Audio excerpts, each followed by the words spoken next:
Hello and welcome. Today we are going to be taking a look at two of the new Dior Cannage palettes, and these are limited edition. They're available now on the Dior website.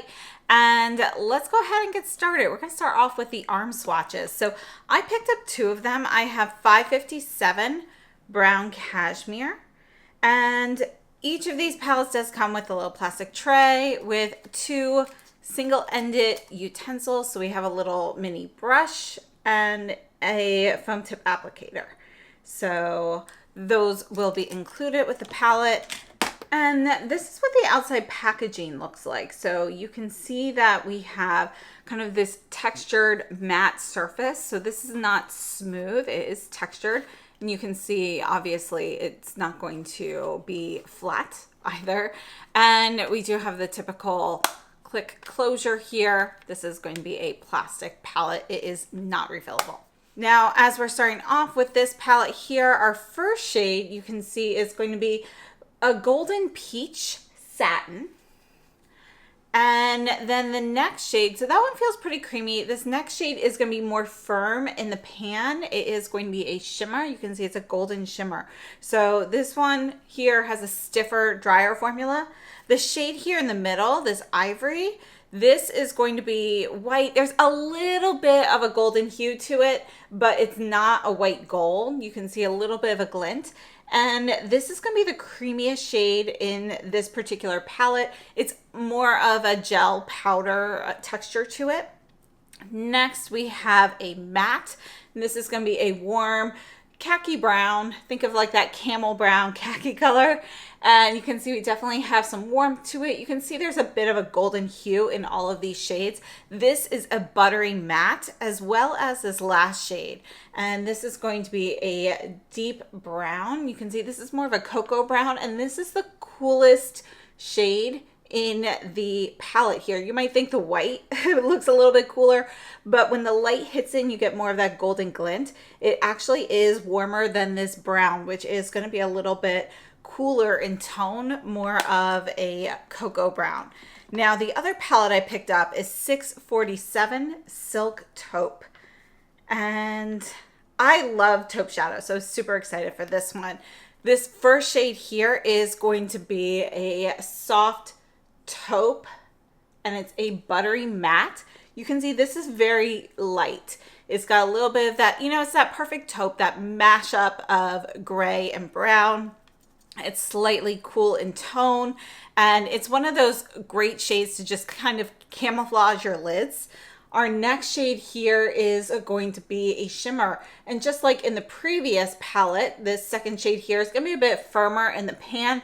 It's silky though. It's very silky when you use your finger with it. When you're using a brush, this one doesn't pick up as easily as the second shade does in the brown cashmere. However, if you're using a finger or foam tip applicator, you get plenty of pickup. And this one feels very silky to the touch. You can see this is going to be a peach champagne. Our middle shade here is going to be a warm satin brown. You can see that this definitely, again, has some of those golden undertones to it and a little bit of an orangey undertone to it as well. Then we have this rose, and this and the middle shade, they're both satins, but this rosy satin shade, you can see it's a warm rose. We have, again, a little bit of a golden hue kind of coming from the undertones in this rose. This one is a little bit harder to pick up and get a ton of pigmentation with the brush. It's a little bit firmer in the pan. Actually feels a lot more like the shimmer texturally. And then we have a dark brown for our last shade. And this is going to be a warmer brown than that in brown cashmere. It's a pretty neutral brown though. And this is going to be a buttery matte. So these are the swatches. Again, we have brown cashmere here and silk taupe. Now let's take a look at the eye swatches. We'll talk about these palettes and then move on to some comparisons.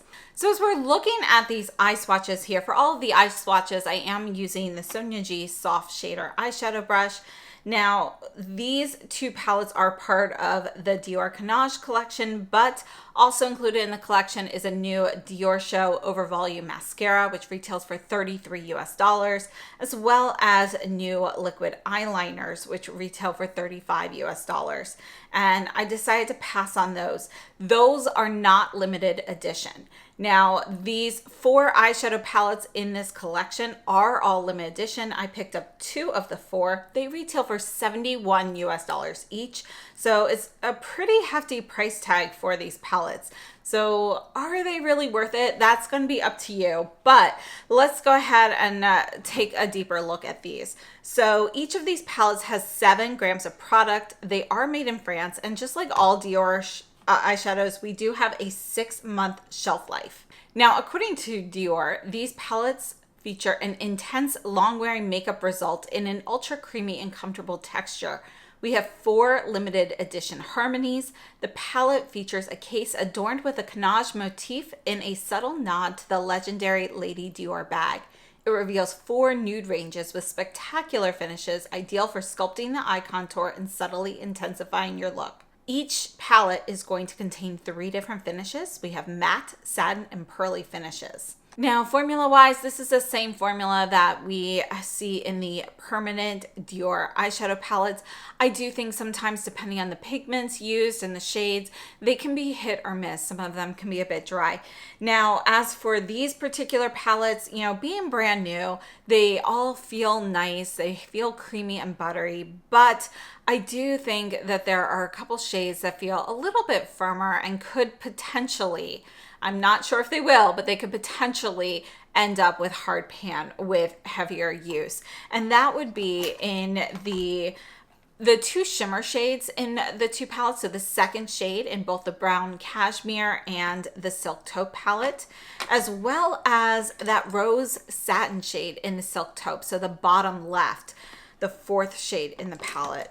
So I feel like those, because they do feel a little bit firmer, and I can already see some marks from use of those palettes on mine, I feel like those could potentially end up becoming harder to use. Not necessarily a full-on hard pan for the shimmers, but I do feel like that rose shade might end up with hard pan, and so I'm not really sure about that. Now, as for the actual palettes as they are now, the textures are really easy to use. They go on very smoothly right now. As I mentioned during the arm swatches, the shimmers and that rose satin in the silk taupe palette, those 3 shades there don't pick up as well with a brush as some of the others, and that's because they do have that firmer texture. So even though you pick it up, you know, with those shimmer shades, I think that's great because you can really use a brush to get more of that scattered starlight effect, something more subtle, or you can go on with a fingertip or foam tip applicator to get something more intense and sparkly. So I think it works really well. It's very successful for those shimmers. Again, based on the way my palettes look at this time, I'm not sure whether those shades will end up becoming hard pan in the future. I'm a little wary of those. The rose satin, it does feel much more like the shimmers than it does the other satin in between the 2 palettes.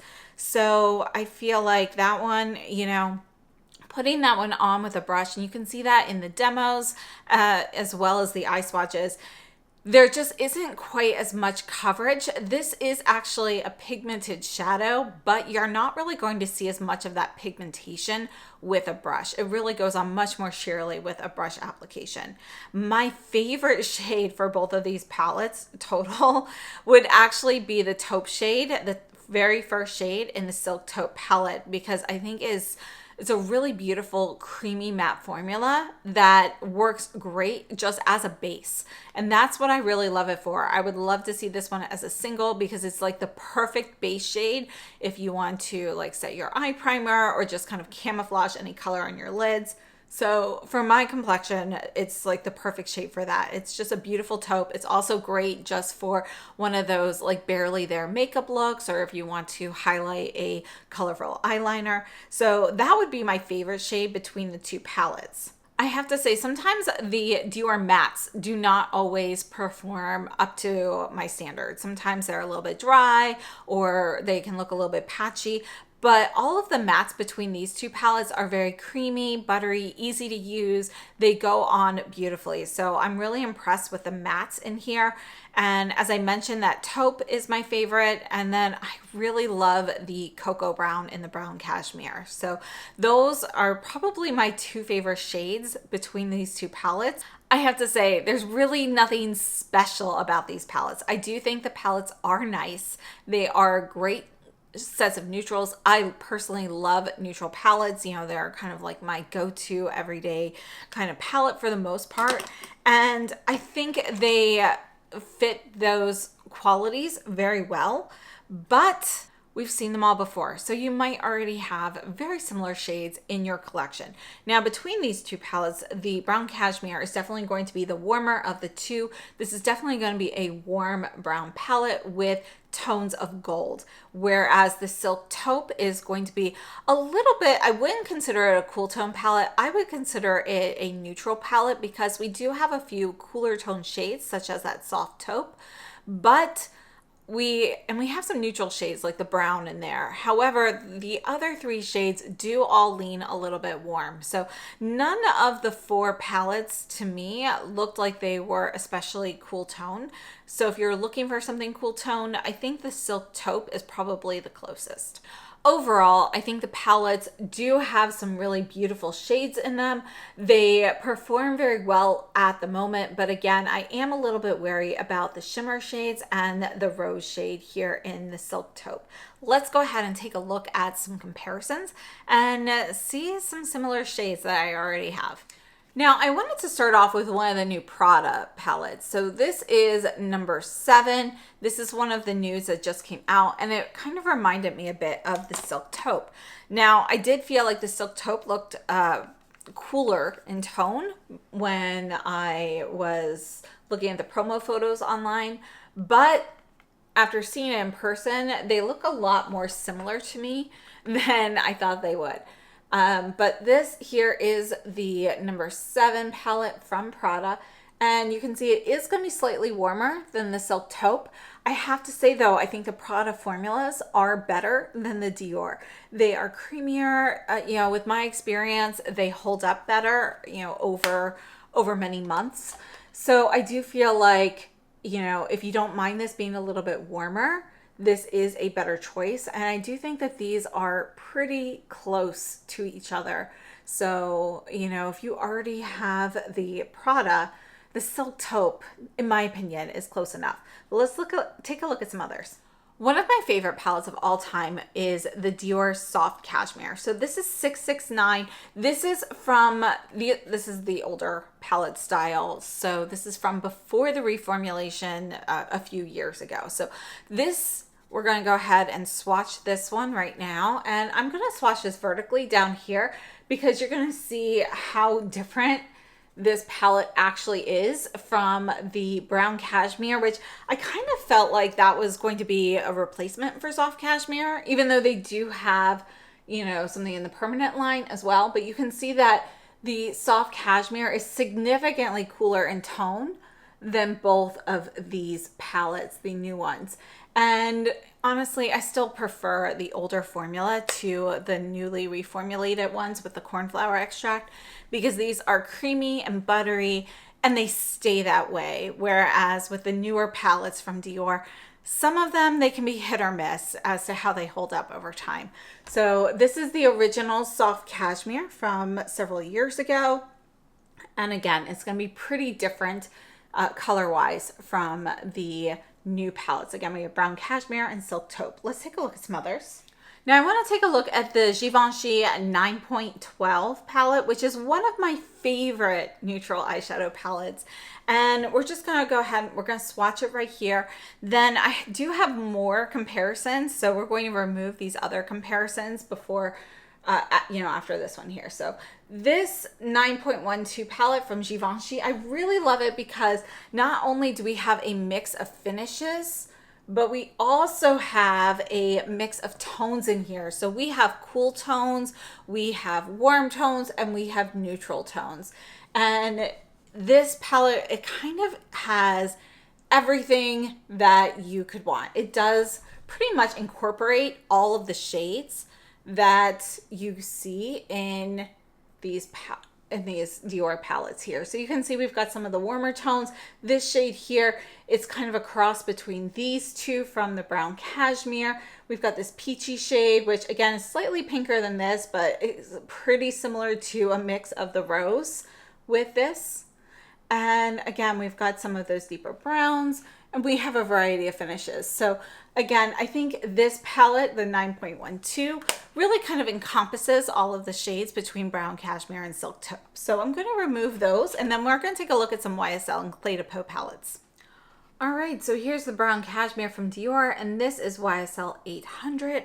We're gonna go ahead and take a look at these. Now the YSL formulas, these glitters are essentially like loose glitters. You can see they are very sparkly. They are kind of loose, so they can be a little bit messy.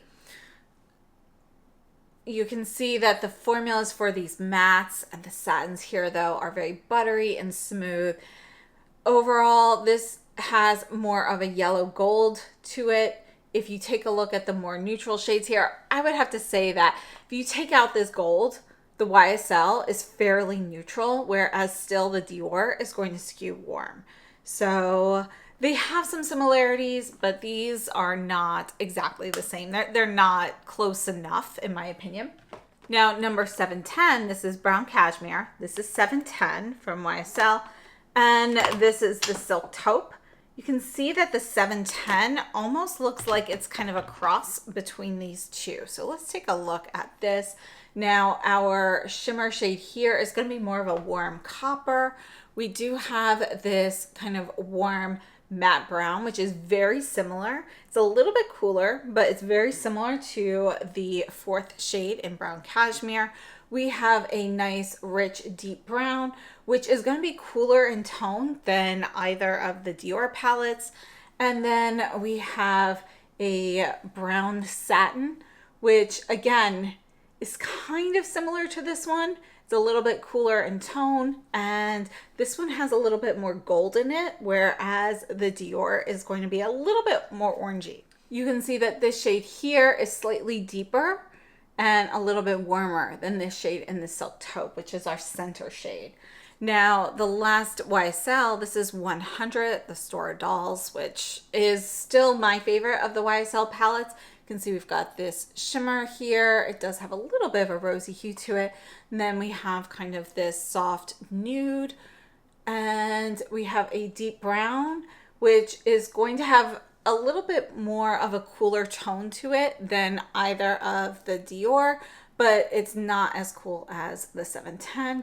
And then this is our taupe, and I'm going to go ahead and put this one right here. We'll just put that vertically here so you can see how it compares to that in the silk taupe. You can see that the silk taupe shade is going to have a bit more gray in it, and it's going to be a little bit lighter and softer. So there is going to be a difference there.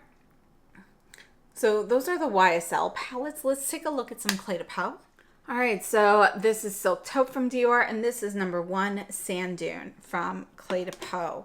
And let's see how this one compares. I'm gonna go ahead and put this one vertically down at the bottom, just so we can distinguish which ones are Cle de Peau versus YSL. And the Cle de Peau, we do have kind of this cream primer shade, which, you know, these palettes are, I don't know, around 2 years old or 2.5 years old. And my primer is still creamy, but you can see it's not going to give off much color. So overall here, this is Sand Dune, which is a great basic kind of taupe palette here. We do have some similarities. This taupe shade here is still going to be cooler in tone than the lighter shades in the Cle de Peau. You know, but I would say overall, the mix in Sand Dune is cooler in tone than Silk Taupe from Dior. Now, for this Cle de Peau one, you do purchase the refill separately, and this is how it comes as a refill. So you don't need to have a case if you're not going to like carry it around or anything. The plastic case is totally sufficient. Now, compared to brown cashmere, this here is number 2, Beach Pebbles. So let's take a look at this one. So we start off with kind of a soft peachy shade. You can see it is pretty similar to those first two shades from Dior. And then we have a nice matte. This is going to be cooler in tone than the matte included here in the Dior. Again, we have this cream primer, which doesn't really show up too much, but this is going to be kind of a peachy ivory shade. And then our last shade here is going to be a warm brown. And it's almost a mix of these two shades here. So this is Beach Pebbles overall, because this last shade here does not get as deep. It's going to be a lighter palette overall, but I would have to say that the colors on here, they are very similar to those in the Dior Brown Cashmere. We're really just kind of missing this white shade here, but I would have to say that they're pretty close. So overall, my personal thoughts on these palettes, I think they're very nice color stories. They perform very nicely right now while these are new palettes. And I do think if these are going to be staples that you use all the time, then they could definitely be worth it. However, I am a bit concerned. You can see how my shimmer shade is already wearing. This is the Silk Taupe palette. And this shade here, I am concerned that those two may end up with hard pan over time, which is something that does happen with some of these Dior palettes. This is the Brown Cashmere, and this shimmer here, again, it could end up with hard pan. I would have to say though, out of these three shades that I'm a little nervous about, this one does seem the best of those three. It's a little bit creamier, feels just a little bit smoother and emollient. So overall, for me personally, I love neutral shades. I love neutral palettes. I'm always looking for one that is just going to be, the perfect go-to that has every shade that I want in there. These aren't really it. This one does skew a bit warm. I think it's beautiful for some warm neutral shades.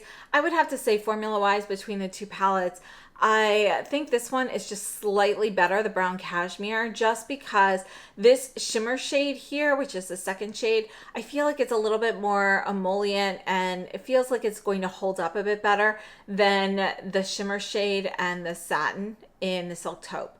So I feel like because I do have more concerns about those shades there, this one's just not quite as good. This is my favorite shade, and this would be my second favorite shade between the palettes there. So, I think they are very lovely palettes, but there's nothing unique here.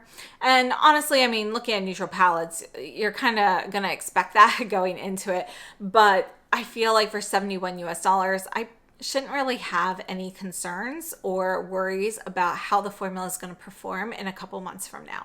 So overall, I would have to say that these are nice, but not great. So they're okay palettes.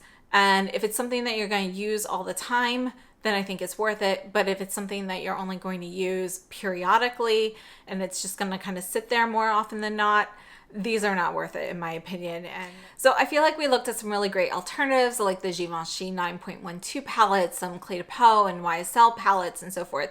And I feel like, those, first of all, have similar shades. They're not limited edition, so you can get them anytime. And I feel like the quality in them holds up just a little bit better over time than a lot of the Dior palettes. So since I do have concerns about a few shades there, I would have to say that I think some of the alternatives would be a better use of my money, at least. So, it all comes down to personal preference. So overall, I'd have to say the palettes are nice, but not great. And there are ones that I prefer over it. So I hope this has been helpful. I'd love to know your thoughts. Let me know if you've tried any of these, and I will definitely have to wait and see how these perform over time. Again, some of the shades in here are absolutely beautiful performance wise, such as these mattes. I'm really enjoying the mattes in these two palettes, and the satins are great aside from the rose.